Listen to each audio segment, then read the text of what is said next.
छुप जाए मेरी नजर से तुम देखो गद्दार नजर वो आए की रिक्शा चेहरे पे दाढ़ी आंखों पे चश्मा हाय मंत्री नहीं वह दल बदलू है और कहाँ क्या जाए तीर कमान मिला है उसको अब बाप मेरा ये चाहिए थाने की रिक्शा चेहरे पे दाढ़ी आंखों पे चश्मा हाय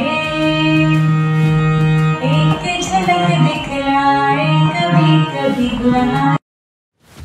नमस्कार मित्रांनो, जय श्रीराम मित्रांनो, आपण बघत आहोत आपल्या चॅनलवर कुणाल कामरा यांचे एक सॉन्ग खूपच प्रसिद्ध झाले आणि सर्व नेत्यांनी ते मनावर घेतले, हेही आपण बघितलंच असेल आणि शिवसेनेच्या कार्यकर्त्यांनी त्यांच्या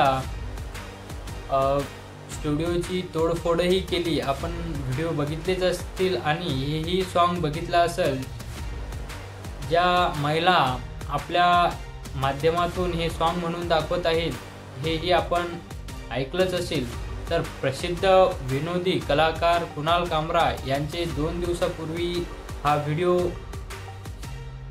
प्रसिद्ध झाला होता आपल्या सोशल मीडियावर। तर उपमुख्यमंत्री एकनाथ शिंदे साहेब यांची खिल्ली उडवणार एक गाणं एक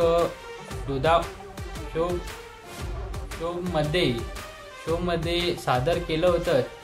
त्यांचा व्हिडिओ यांच्याच अकाउंटमधून व्हायरल झाला होता आणि आता त्याने नवा व्हिडिओ प्रसिद्ध केलेला आहे, हेही आपण बघितलं असेल।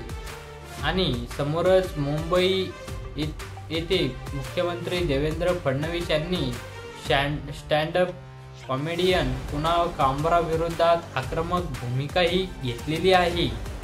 म्हणजेच की आपल्या कुणाल कामराबद्दल ती संताप व्यक्त होत आहे, म्हणजेच की एका सॉन्गमुळे कशा प्रकारे कुणाल कामराच्या मागे हात धुवून सर्व राजकारणी लोक पडलेले आहेत आणि त्या सॉन्गचा माध्यम एकच होता की नेत्यांच्यावर त्यांनी एक सॉन्ग म्हटलेलं आहे, तेही आपण बघितलं असेल। परंतु त्यांचंही काही चुकलं नाही, म्हणजे सर्वांना अशी बोलण्याचं स्वातंत्र्य आहे किंवा नाही याचाही प्रश्न पडतो। हे आपल्या कमेंट बॉक्समध्ये आपण नक्की नोंदवलं पाहिजे की हे चुकीचं आहे का बरोबर आहे। आणि समोरच त्यांनी या प्रकारचे स्टँडअप कॉमेडी करणाऱ्या अधिकारी सर्वांना अधिकार आहे असंही आपण बोलू शकतो, पण स्वातंत्र्याचा स्वैराचार कदापि मान्य नाही असे त्यांनी ठणकावून सांगितले आहे। आणि कुणाल कामराने आपल्या विधानाप्रकरणी माफी मागावी अशी मागणी त्यांनी यावेळी केली, म्हणजेच की आपले देवेंद्र फडणवीस यांनी मागणी केलेली आहे। तर आपण बघितलं असेल मित्रांनो कशा प्रकारे ते सॉन्ग आहे आणि आपल्या महिला गणांनी ते सॉन्ग म्हटलेलं आहे। तर आपल्या कमेंट बॉक्समध्ये आपलं मत नक्की नोंदवा आणि या व्हिडिओबद्दल काय मत आहे हे नक्की नोंदवलं पाहिजे आणि जास्तीत जास्त शेअर करा आणि कमेंट नक्कीच करा, म्हणजे की सर्व जनतेला कळेल आपले प्रश्न काय आहेत। आणि सबस्क्राईब करायला विसरू नका। धन्यवाद मित्रांनो।